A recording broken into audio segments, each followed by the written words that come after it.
Hey guys, Miss Blake here.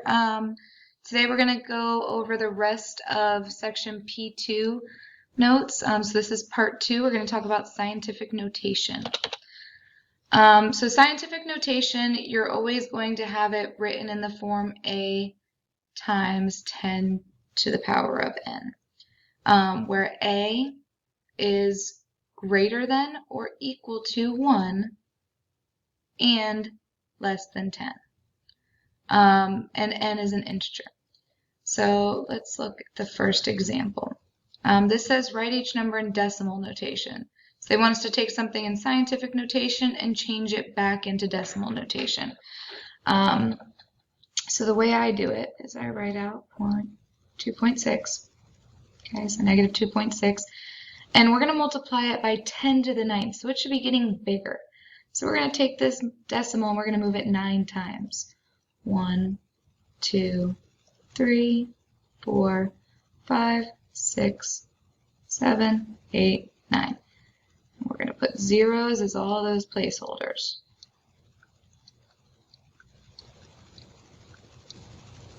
So we took that decimal and we moved it 9 places, right? We multiplied by 10 to the 9th. So my number is going to be 1, 2, 3, 4, 5, 6, 7, 8. 1, 2, 3, 1, 2. And there's my number.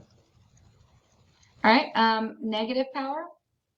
We're just going to go the other way, right? We want this number to get smaller because we're multiplying by 1 over 10 to the 6th. So technically we're dividing by 10 to the 6th. So our number should get much smaller. We should go the other way. So here we're at 3.017. We want to move to the left. 1, 2, 3, 4, 5, 6. And that's where my new decimal place is going to be. So we're going to have point. Oops, no.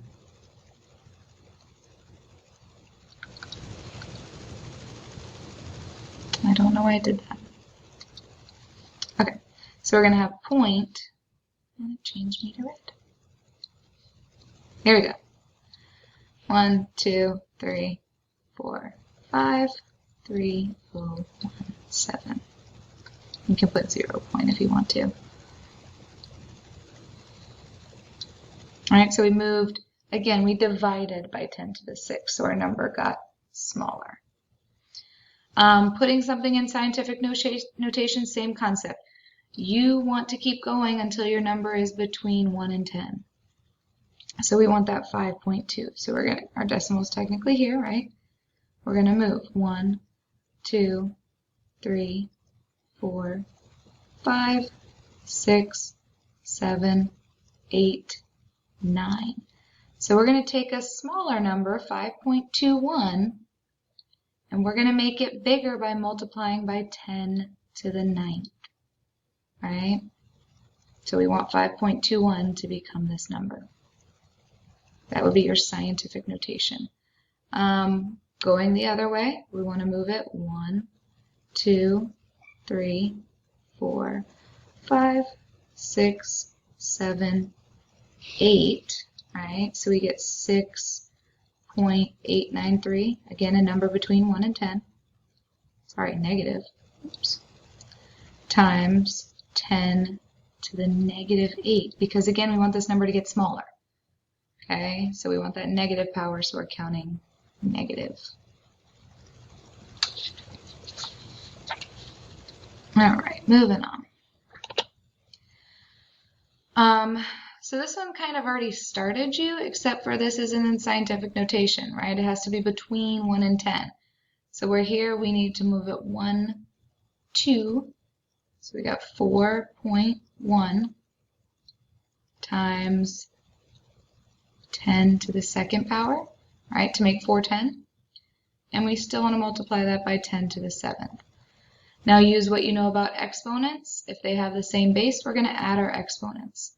So 4.1 times 10 to the 9th. And now we're in scientific notation. So on these ones, remember you can multiply in any order. So I'm going to pair up my 7.1 times 5. And then I'm going to pair up the 10 to the 5th times 10 to the negative 7th. It'll be a little bit easier to see that way. So here, 7.1 times 5 should get me 35.5 times 10, and then remember again, same base, we add our exponents. So 5 plus negative 7 is going to get me negative 2. Now 35.5 is not in scientific notation, so we're going to move that decimal once. So we're going to have 3.55 times 10 to the first power, right? Because that was 35.5, times 10 to the negative second still. And then we'll go ahead and add our exponents. 3.55 times 10, 1 plus negative 2 gets me negative 1. So again, you can multiply in any order. Next one, you can also divide. So we can do the 1.2 divided by 3 separately from that 10 to the 6th divided by 10 to the negative 3rd. That is the 6 up there.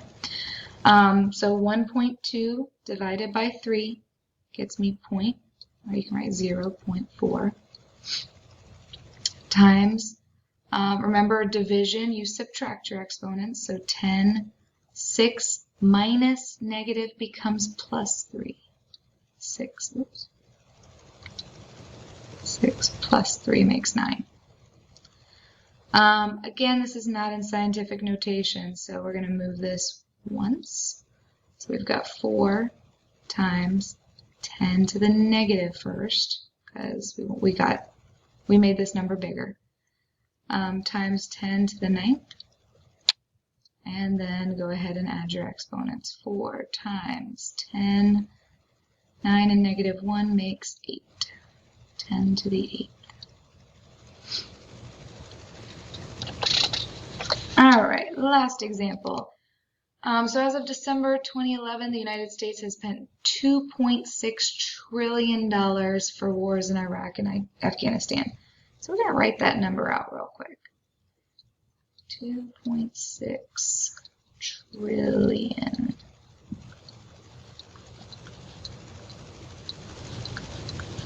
So thousands, millions, billions, trillions.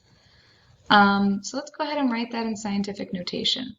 So we're going to have 2.6 times 10, and we're going to count 1, 2, 3, 4, 5, 6, 7, 8, 9, 10, 11, 12. So times 10 to the 12. All right, so there's your scientific notation. And then it says the population was 312 million. And they went ahead and gave us that scientific notation already. If the cost of these wars was evenly divided among every individual, so we took our population and evenly divided debt. So take that debt, right, and evenly divide it between all those people.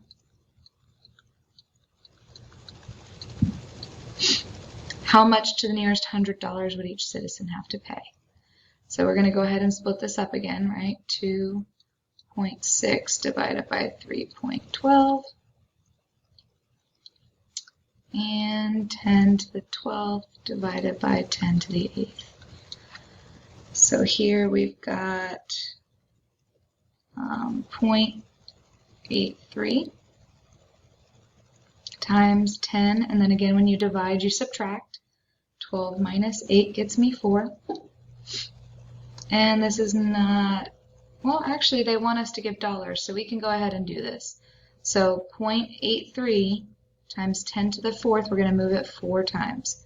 1, 2, 3, 4. So add a couple of zeros, and it looks like we're at $8,300 per person if we had to pay off the wars for Afghanistan and Iraq. All right. right, that's it for that lesson. Bye, guys.